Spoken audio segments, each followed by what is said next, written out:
Brought to you by the Rugby Outlet Mall, equipping you for freedom and connection through rugby. Find out more at rugbyoutletmall.com. Grow Rugby, Grow Rugby, Grow Rugby, Grow Rugby, Grow Rugby, Grow Rugby, Grow Rugby, Grow Rugby.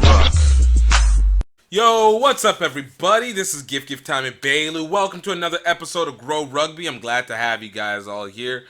Hey, I know there's not really a whole lot going on. We obviously know sports are all out. Coronavirus is taking over. We're really about to end up going into full lockdown quarantine mode soon, but you know, there's still a lot of great stories, a lot of great things happening. You guys get a chance to be able to enjoy some good story and rest time, whether you wanted to or not, and spend time with family if you're with, or you get to be able to really fully get to engage in your own self, develop your own mind. Like, it's been wild. Like, I know for us, you know, being able to, having to cancel the HBCU Rugby Classic, then you're seeing all the college rugby, then everything. Like, everything's closed down, so we're all in the same boat.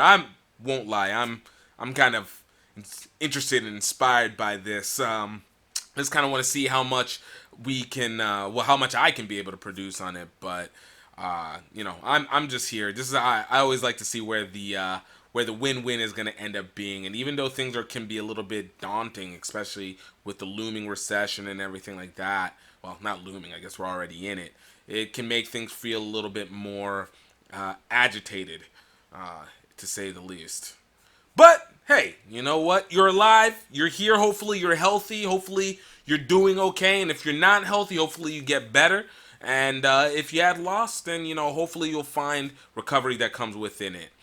But in the meantime, I hope you guys are able to enjoy this podcast. It was a great interview by this kid named Dave Rhymes. And Dave Rhymes, one of the reasons why I had actually decided to interview him was he had a unique situation of being able to play rugby while having type 1 diabetes. And I thought it was something that was really interesting in terms of being able to see the full effort and grind that rugby players can actually have. And it was actually a really good story. Played for Atlantis Rugby, U18 guy. Actually, we did this interview back in December of last year, and you know, it felt right around time to be able to drop it out. So I hope you guys enjoy it. It's really good times, great responses, seeing what opportunity and mindset does to being able to play the sport of rugby, and more importantly, how it can impact back on your own life. Opportunity and network. That's what we are here. Grow Rugby is about opportunity and network and understanding what rugby can do or how rugby can impact it. So without further ado, I hope you guys enjoy this. Dave Rhymes. Let's go. Never take me serious, well I guess you can swerve. Lord Armstead and the telephone swerve. Pedal to the metal, then I swerve. They got time for busting, no discussion, I just swerve. Never take me serious, well I guess you can swerve. Lord Armstead. I am here with the Dave Rhymes out of Florida, North American High School Sevens, All-American. Dave, man, how you been doing today? Been doing good. It's been very fun today so far. So, man, I love it. So, thank you for being on the show.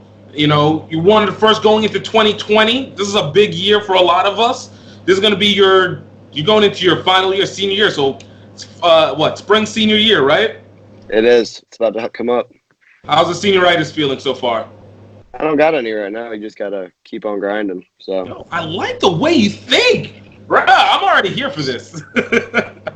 So, you know, I kind of wanted to get a little bit of a start on who Dave is. How'd you get started in rugby? You know, what is your story, and how was it that you got to this point with the North American All-Americans? So when I was in 7th grade, I saw a poster saying that I should try rugby out, and a couple of my friends were like, "Oh, we should give it a shot." So, and I went to a clinic, and my first clinic I hated. I was like, "Oh, I'm not gonna like this sport." I had a football mindset. This is not for me. And I wanted to quit the first day, and my dad told me, "No, just give it time, let it build on you." And so, therefore, I just kept on playing, and then in 7th grade, I came in playing with like middle schoolers, 8th graders, 7th graders, and I was playing fullback. Didn't like it at first, and I was like, you know what? I'm gonna give it one more year. And then the next year I played fly half, and that's when I started loving the sport. So you consider yourself, so it was whenever you became a distributor is whenever it kicked in for you? Yes. When I started getting to pass the ball and actually see the joy on people's faces when they get to score, and it's like, I love passing the ball. That's like what I like doing, and that's when I became in love with the sport. Yo, I love that. So let me ask, do you consider yourself then as being more of a giver? Like you like to actively try and, do things for people? It's a human thing. Oh, everybody wants to score. Trust me, I love scoring. It's one of the best things in rugby, but it's also, I have a very great pleasure of giving the ball to other people and let them have the, how am I put this, like, have the pleasure of scoring. Because I've been playing rugby for 6 years now, and I've scored quite a bit. It's like, and some of these people haven't scored. Some of these people haven't scored much, and it's just like, let them be the star of the show. And that's how I always think about it.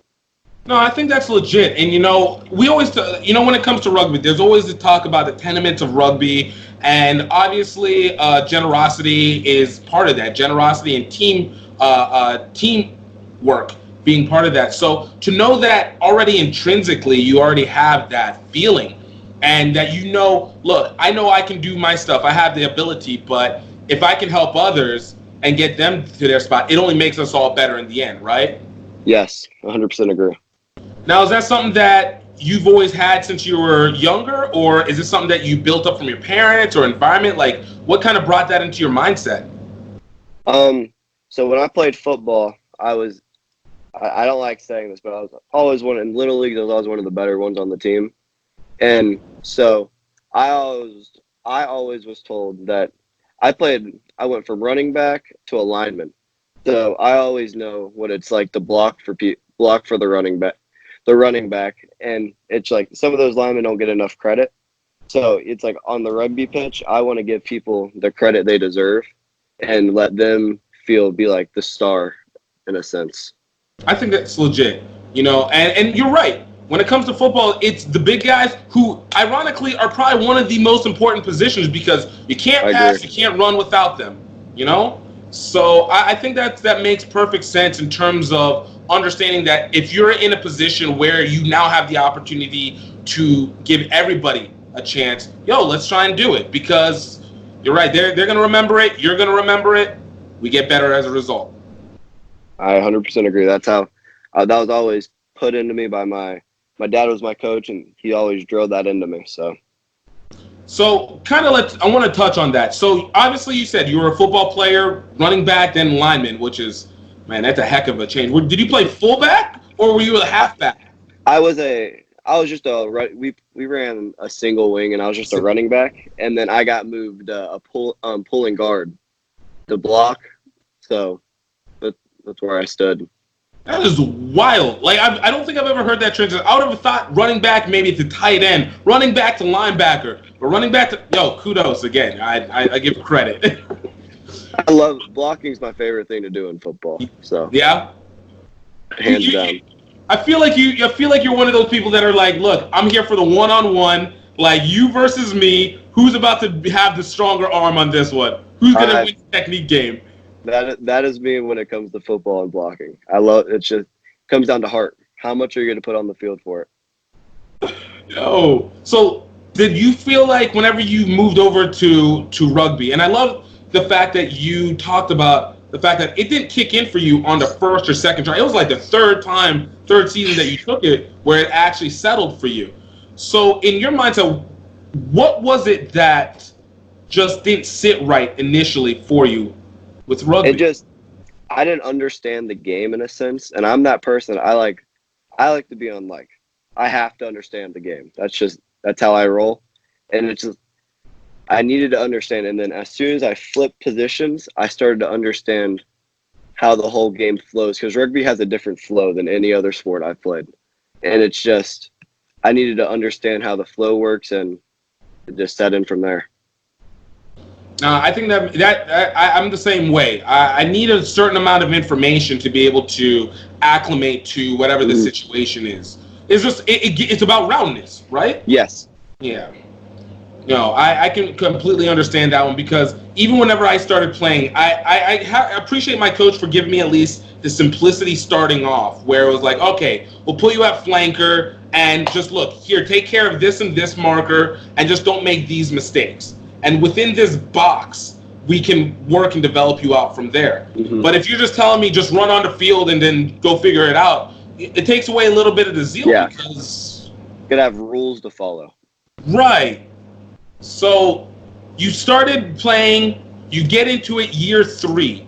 Year 3, what was that switch that kind of turned on? Obviously, you said playing fly half and distributing, but do you remember like that moment where it was just like, oh no, this is now working for me. I'm getting this now. When that happened, it was year 2. By the way, year 2. Nice. And, it was when my first game playing fly half, and I remember vividly, I got the ball out off the scrum. I was playing 10. We were playing 10s off the scrum, and then I had my outside center run a crash down, and I got to pass him the ball, and he just broke through the line, and I'm like, all right, this is where I stand. Passing's like one of my favorite things to do, and that's where I come from. How much time do you spend like working on passing drills and working on your passing skills? I try to do at least like 15 minutes a day, just tossing the ball. I'll toss the ball, bring my ball to school and just toss it around with my friends. Teach them how to throw a rugby ball if they're curious. And it's just like me teaching someone, it makes me better, if that makes sense. No, so it's development through explanation, essentially. Mm-hmm. Almost the same way that as you took into data itself, took into information, you try and process it out that same way as well. Yes. Oh, I like that. Do you see that as how you read the field whenever you are setting up your teammates? That is 100% how I read the field. I look at the field first, and then just like I let things process in my brain, and I'm like, all right, this is what we're gonna do. Oh, I like that. And look, I also like that you low-key recruit the guys through your practice. It's slick. I try. I try my best. You know, Florida rugby's we don't got the numbers, and it's always like, oh, we're a football-minded state, and it's always good to try to get people to come try new things out.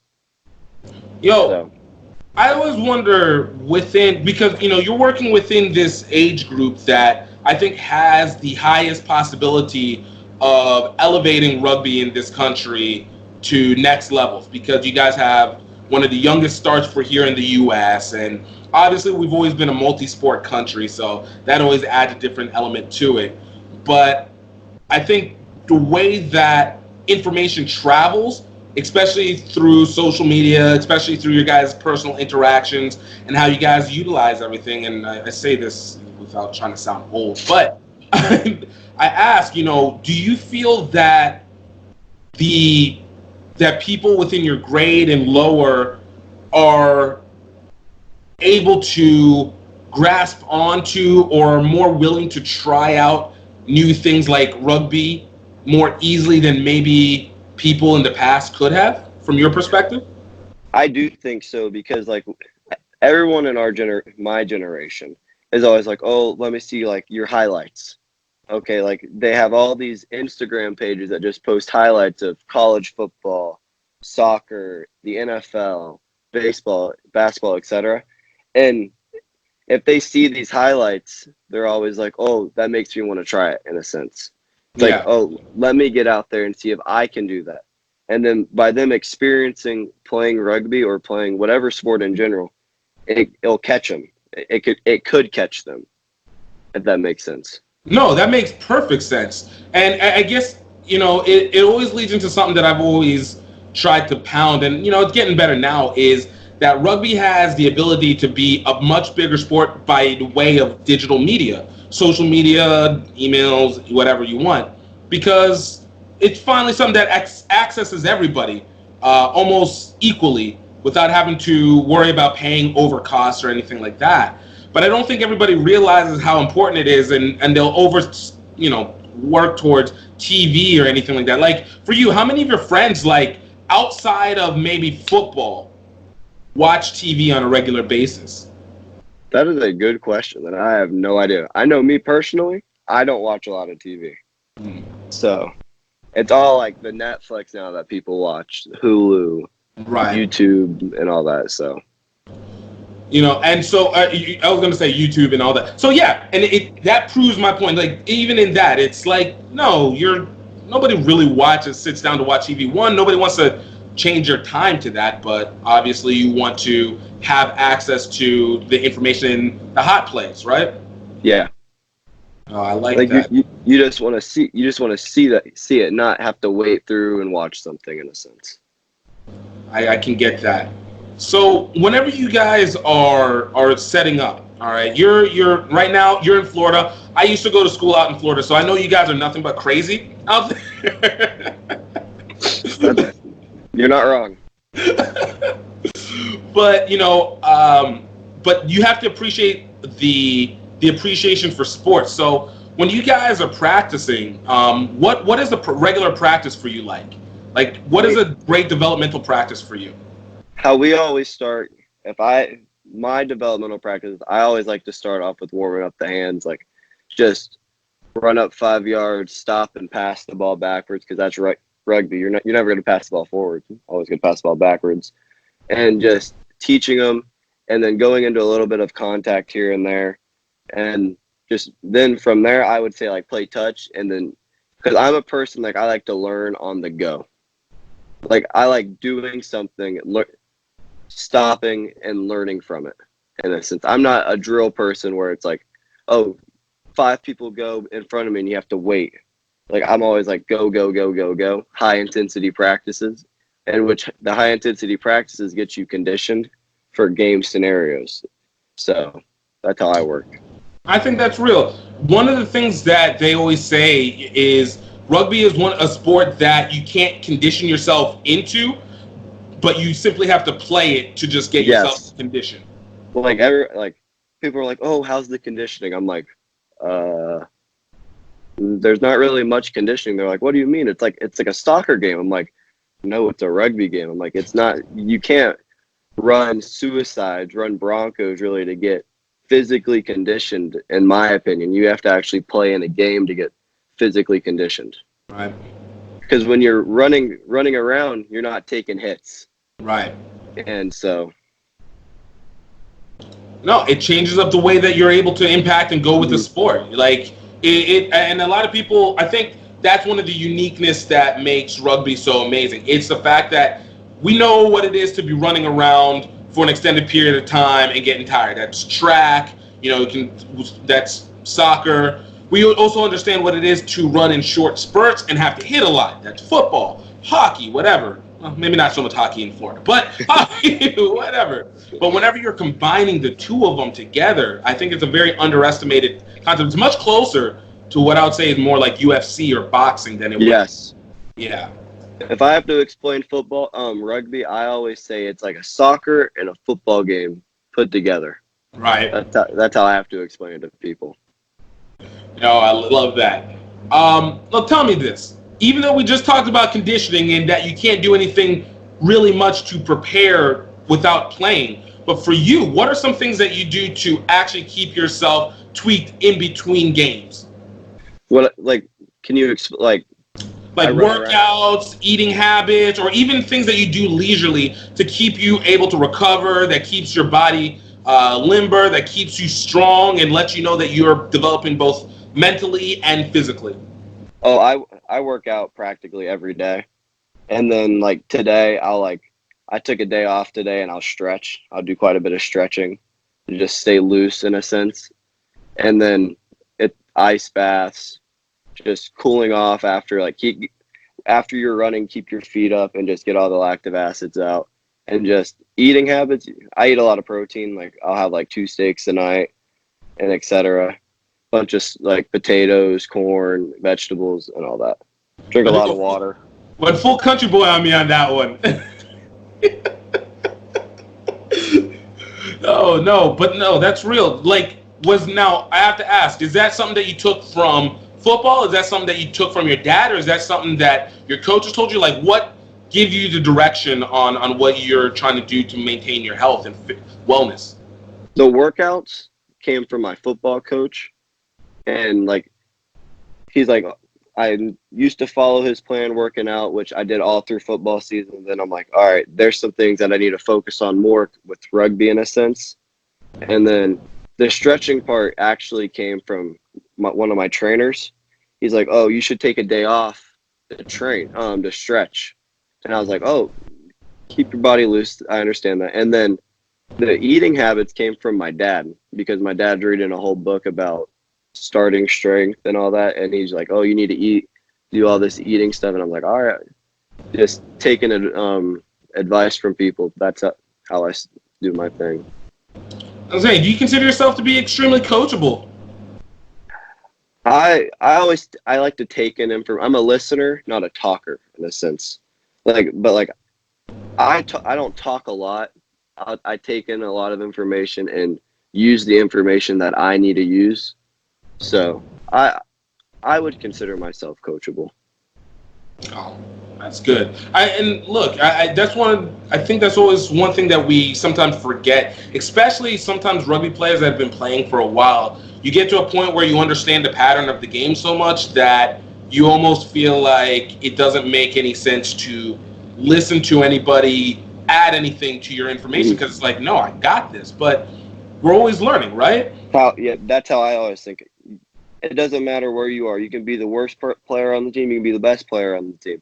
You always need to take in information and improve your game. You can't be what's the word I'm looking for?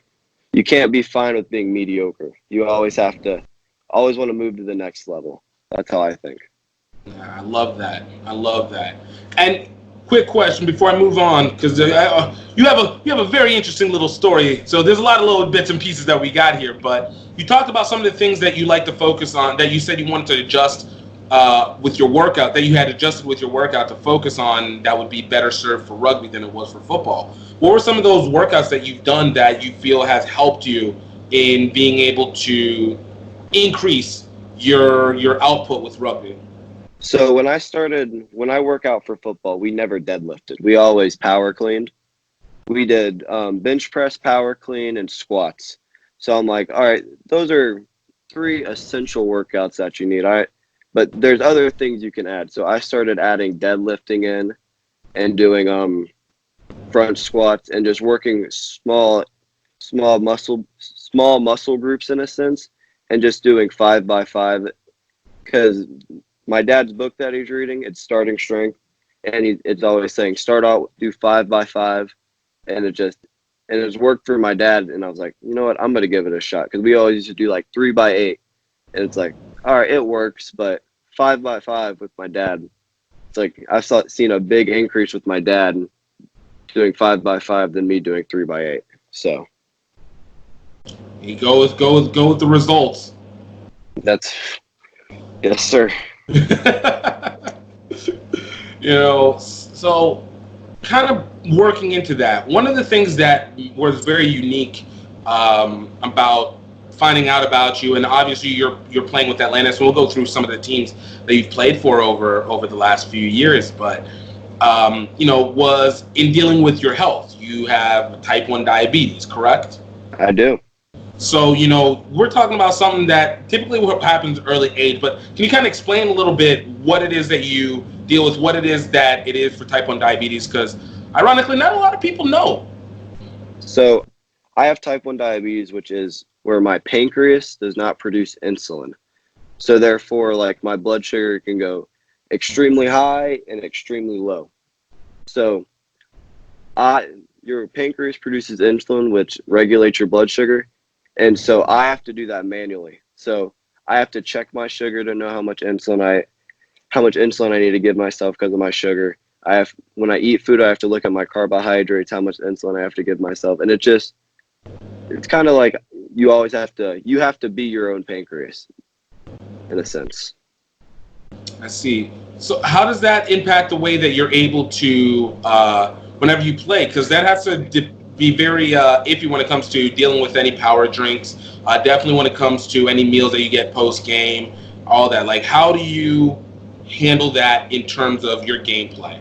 So I always check my sugar about 30 minutes before my game, and if I'm low, I'll drink a Gatorade or two. But during the game, my blood sugar always rises because of the adrenaline rushing through. So I check it at halftime, do my thing. Takes me about 30 seconds to a minute, and then like after when I eat food, I'm not the best diabetic when it comes to eating. I'm going to be the first one to admit it. I'm a teenage kid, so I eat whatever in a sense. What I'm saying, and I just have to give myself insulin for what I've eaten. So like if we have like pizza after the game, pizza affects my blood sugar fairly bad. So I know that I have to give myself insulin as soon as I eat the pizza, and then check in 30 minutes. And normally when I eat, I need to check an hour after I eat. Sometimes it happens, sometimes it doesn't. But with pizza, some things I'm very like I need to do that. I have things I need to do so my blood sugar doesn't go crazy. No. You know, was there how long have you been dealing with the type 1? Was it something you were born with, or when did you find out about it? I found out, so in 6th grade, I went from 130 pounds to 92 pounds in 3 months. Wow. So my mom and my dad always thought, oh, he's growing up. And then I went to the doctor. Like you could see my spine when I just stood straight up, and my mom's like, we need to take him in. And they checked my blood sugar, and I was like over 600, and my A1C, which is your blood sugar over 3 months, was 16.3, and it's supposed to be like around 6 or 7.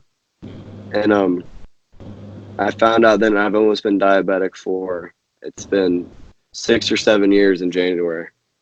Oh, wow. So, you know, once you figure that out, obviously they give you a regimen, you do the regular medical stuff, but you're a kid at that point. You know, you're talking about Yes. 10, 11 years old, you know, and I'm assuming you were playing sports at that point as well too. I was So at that point, how did you get to understanding the management of handling your diabetes at the same time while playing? Like, what was that process like? So when I was in the hospital, my doctor told me that I was probably never going to be able to play a sport again. And I was like, you know what? Sports is what like got me to where I am, born me who I am. And I was like, that's not going to be me. And and then I was like, next year I'm like, I'm going to play football again. I got back up to like 125, 130. And I was like, yeah, I'm playing football. Nothing's good. I'm just going to take care of myself, know what I have to do. And then that's what happened. Oh, so it was just like, all right, it was a dedicated effort. It was a dedicated Yes. moment, kind of like a light bulb moment for you. Mm-hmm. Because I'm going to be fair, football, like sports in general, saved my life when it came to with my diabetes, because no 11, 12-year-old having a 16.3, I think, A1C should have been alive. And the sports would drop me to fairly decent numbers for what my A1C was. And it's like, I can't just be like, quit on sports. That's what saved my life. I see it. So I like that. It's deeper than just the game. And, you know, we again, there's always the cliche. Everybody's, oh, I love my team. You know, I love the work. I love to compete. But I like the fact that you have this added layer of sentiment to it, because that changes your motivation on how you play, on how you handle it, and obviously how far you want to go with it, because it has a major impact. This is as much another family member as anybody to you, right? Mm-hmm. You know, so whenever you have that, like when you have these moments, I'm assuming you'll have sometimes these low moments. Like, what is it that you keep reminding yourself or keep telling yourself to kind of keep pushing or pushing harder or, getting through, whether it's a loss or whether it's workout or whatever? What is it that goes through your head as you motivate yourself to move forward? Well, I'm going to talk about my diabetes first, and I'll go to the sports in general. When I'm hitting a low with my diabetes, I'm a Christian. I go to a small Christian school, and I'm always like, God gave me diabetes for a reason. So it pushes me through, in a sense, to be like, yeah, I got this. He wouldn't do this to me if he didn't know I could. And then when it comes down to sports, it's like, I'm not the person to quit. I'll do anything before I quit. And it's like, it just pushes, because I have to do it for the team. And it's like, it's either I'm in or I'm out, and I'm always in. And it's always a grind. It doesn't matter if you lose. We could be the worst team in Florida. We could be the best team in Florida.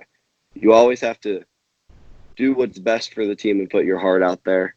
And it's like, I don't know where to go from there. No, that's a perfect point to make. It's what's best overall. What's best for everyone. What's best for everyone becomes best for you, and vice versa. Makes sense why you became a fly half. You loved it so much. Not anymore. Fly half's crazy.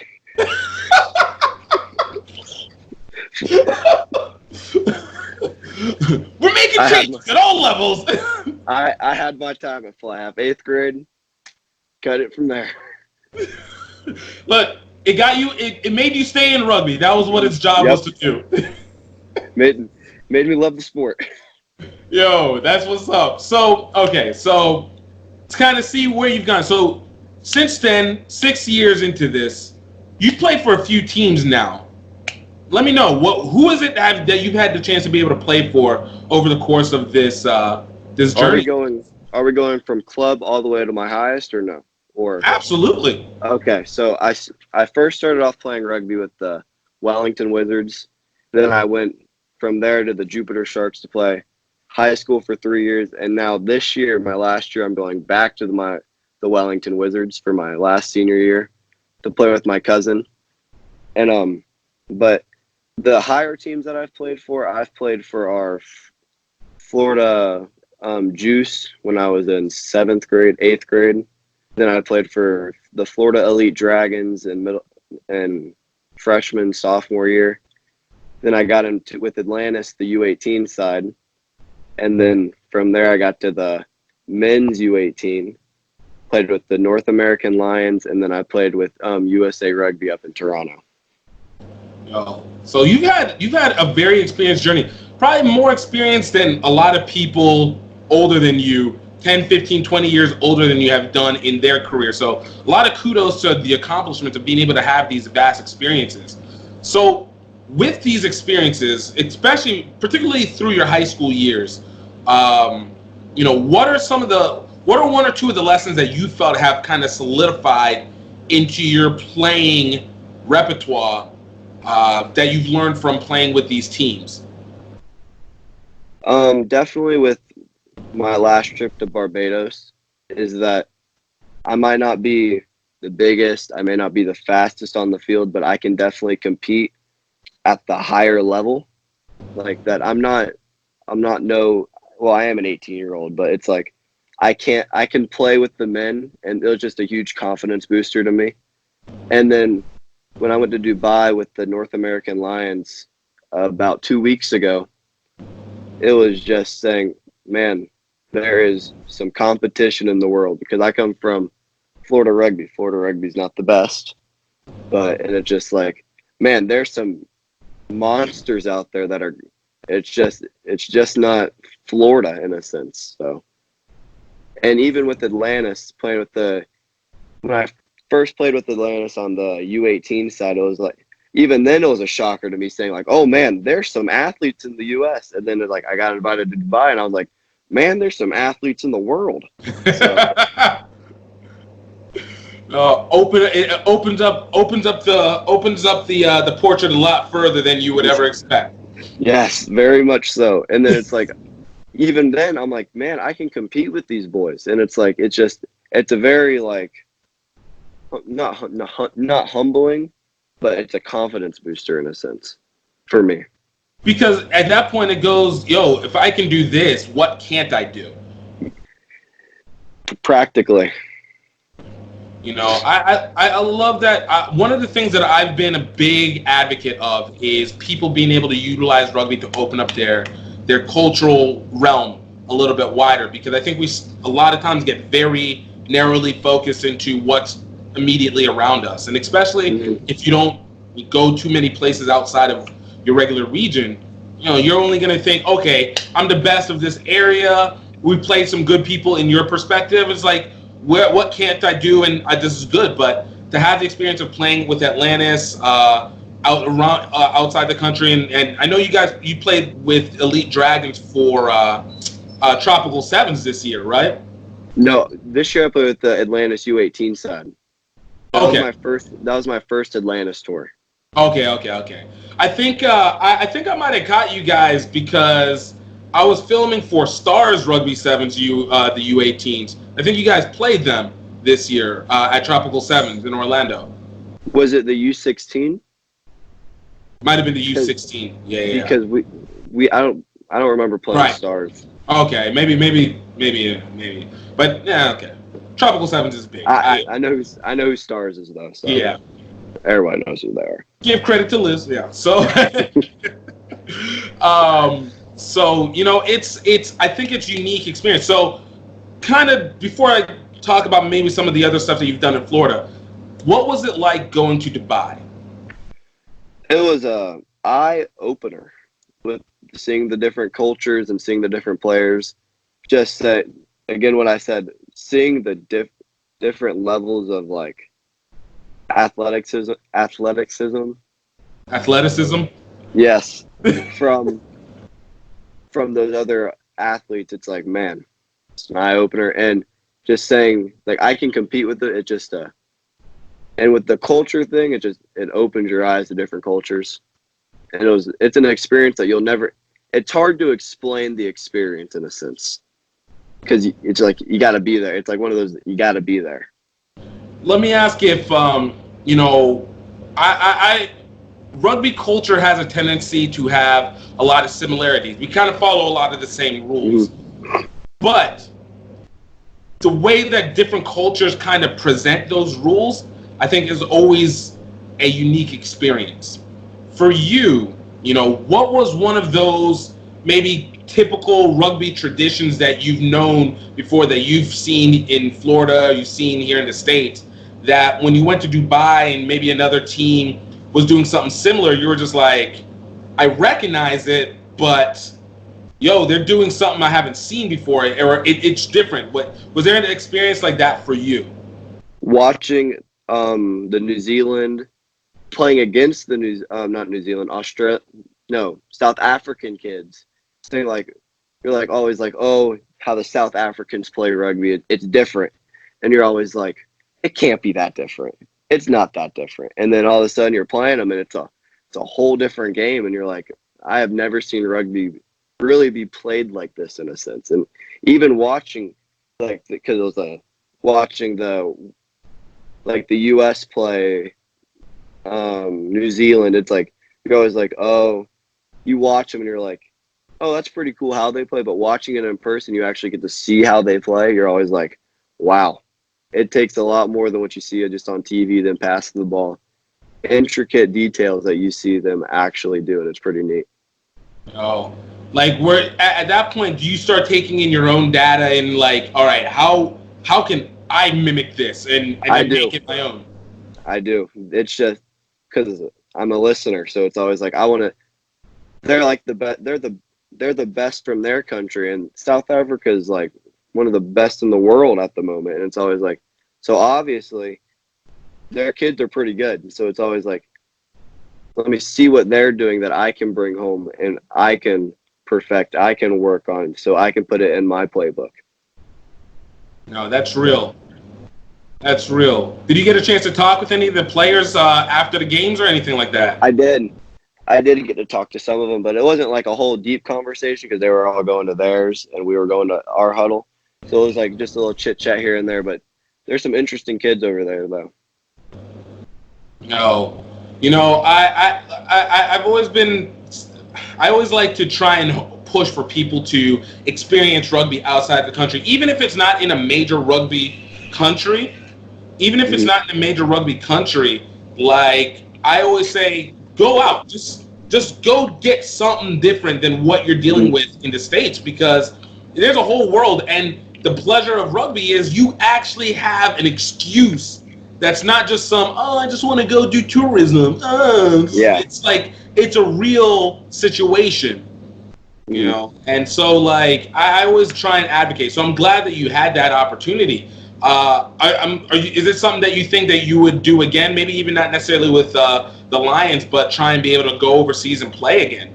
Oh, I'll do it in a heartbeat. I'll do it. It was my favorite tour I've ever been on, going to Dubai. Yeah. And let me ask this: everybody, we all have our preconceived notions of countries just based off of the information that's provided to us. From what you knew about Dubai and in that before you left versus what you learned about Dubai area after you got there, like, was there any changes, or was it pretty much what you were expecting? It was pretty much what I expected. Maybe just seeing the Burj Khalifa was never expected how big that building was, and the building was huge, and you're like, wow. So that was probably the only thing. But what I came into, I was like, I expected it in a sense. Man. No, that's awesome. Look, even the fact that it makes it for its own expectations, I think, is still significant, because it's like, okay, so this is really how it is. Oh, this is really real. Yeah, like looking through it on your phone, it's one thing, but seeing it in person, it's like, that's why, like, taking pictures, it's like, all right, yeah, you get a picture here and there, but seeing it in person's you'll never forget it. So that's real. The experience is everything. Experience is everything. So from that tour, outside of what you dealt with different rugby teams, what was one of the things that you took from this North American tour that you feel like you can bring back to your club for this year and subsequently for future endeavors?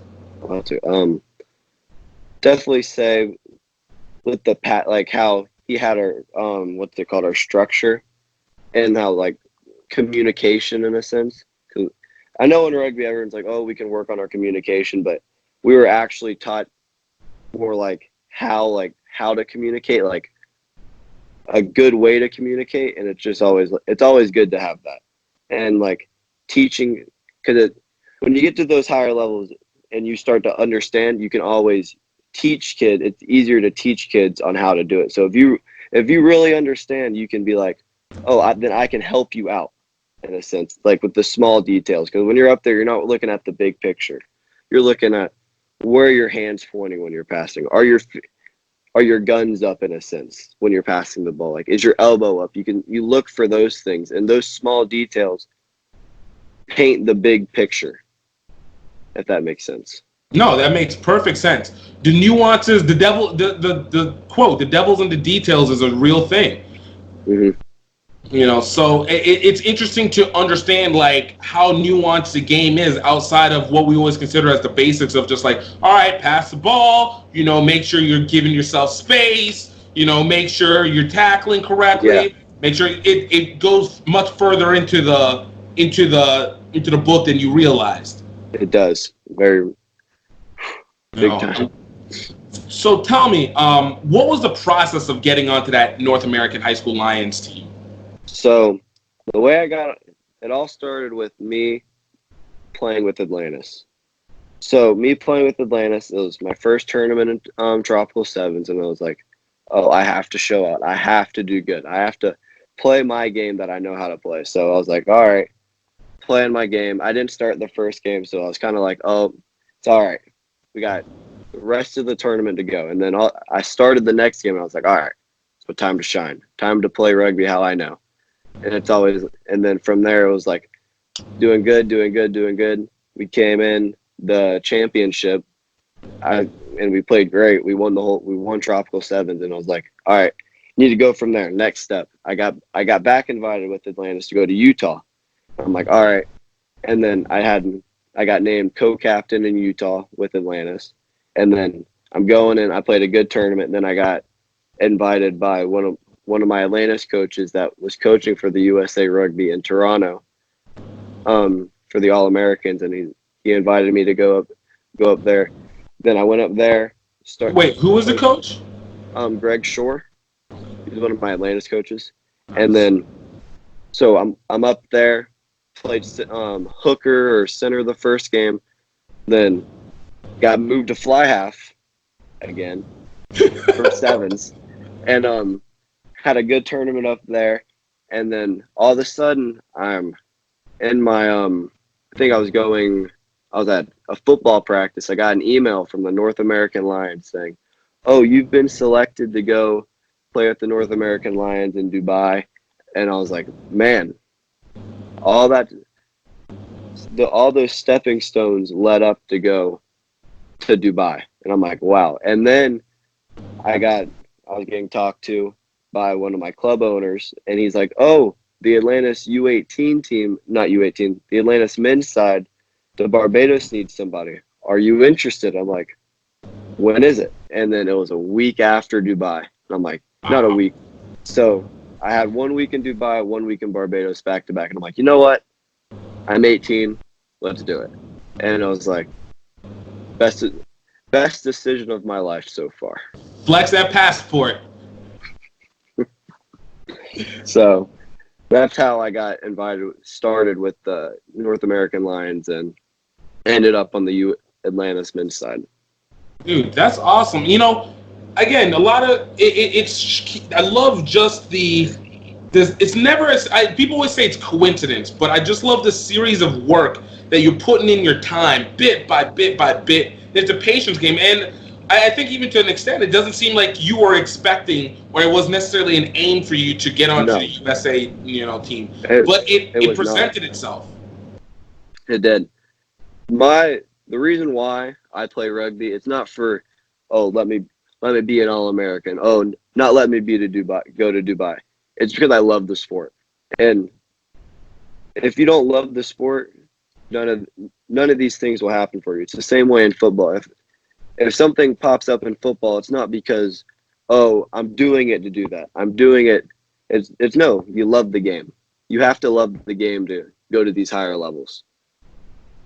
So I think that's real. You can't put it. There's no true motivation to put in that amount of work if there isn't some kind of appreciated passion that goes along with it. It's too hard, and it's, to be honest with you, to be at that level, it's not worth it if you don't actually enjoy it.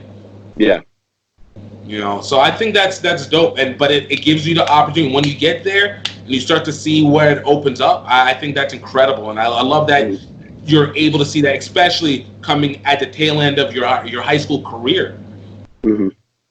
So kind of as we start wrapping this up, for you, you've done a lot within your high school and your middle school years. What's the future looking like for you, Dave, when it comes to rugby or just in general? Are you talking about like college in a sense? I'm talking about whatever is your future, man. So I'm talking to 2 colleges right now. I'm talking to Life in Kutztown, whatever you call it. I call it Kutztown. I've been told it's Kutztown, but Kutztown. But really, my main goal is someday to play in the Olympics for or play for the USA team, and the series. And that's been for the past 2 year. Actually, it's just something that I became very passionate about rugby, and it's that's been my goal. And I know I have to, it's going to take work, and it's just I got to figure out what's the best to do for me. And so Going to be looking for Rhymes 2024. that would be amazing, to be honest with you. That would be awesome. I do wonder how, obviously the Olympic play, but was it that much of a motivation? Was 2016 that much of a motivator for you on seeing rugby at the Olympic level, or is it just the concept of knowing that you could possibly be in the Olympics that kind of added that ambition? I'm gonna be honest. I really didn't watch much of 2016 rugby. I wasn't like really into it at the time, but like I was passionate about it, but it wasn't like I'm like, yeah, like I want to do this in a sense. It's more of like, yeah, I'm starting to like rugby. I'm loving the sport, but I had football at the time, and I'm like, I was just like, oh, I'm playing rugby to get me better at football. But then I started realizing I'm better at rugby, and it's like, you always love something more if you're better at it. You always love something more if you're better. And it was like, tides turned, and it's like, rugby's something that I want to focus on. And that happened in 2017. And it's like, that's when I started loving the sport. So. No, I think that makes perfect sense, and that's real. You know, it takes some time, but yeah, whenever you really start to feel it in your chest, like whenever it hits that right spot there, it changes the perspective of the game so much. It does. You know, I had the opportunity of going to the Rugby World Cup this past year, and I have the opportunity of going for the Olympics as well too. So, like being able to see it at that level, I think for me the game was about what I expected, but I think seeing the crowd changed it up on how much this game can make a difference. Yes. And you don't realize it. Like, you always know it. People talk about it. But like you said with Dubai, you might hear about it. You might look at it on your phone. You might hear the conversation. But when you see it with your own eyes, it's a game changer altogether. It is. It is. So final question for you, you know, is, well, two questions. One, is there anybody that has been a set of, maybe not always necessarily inspiration, but a motivation for you, people who have maybe a philosophy that you follow or a guideline that you like to follow? Are there anybody or anything that you kind of back up on that you're like, all right, this is always keeps me reminding of what I want? It's actually my football coach, because he was the one who he always pushed me. Always said, do what you love. He's like, I don't care if it's football. I don't care if it's rugby. Just do what you love. Do what you're passionate for. And he's always there to push me. And it's always like, he's like my kind of like inspiration in the sense that you would consider. So. Oh, that's real. And is there any message that you want people to know about Dave, or about the way that you want people to understand this sport, or just to be able to understand you and how you see the world? Is there anything that you have that you like to just leave out there that just, yeah, marks you? You just gotta do what you love, and when you do what you love, you gotta have fun with it. Yo, that's real. That's real. Dave, man, thank you so much, bro. No problem. Customs made to carry on. It's that black superhero music, carry on. It's that black superhero music.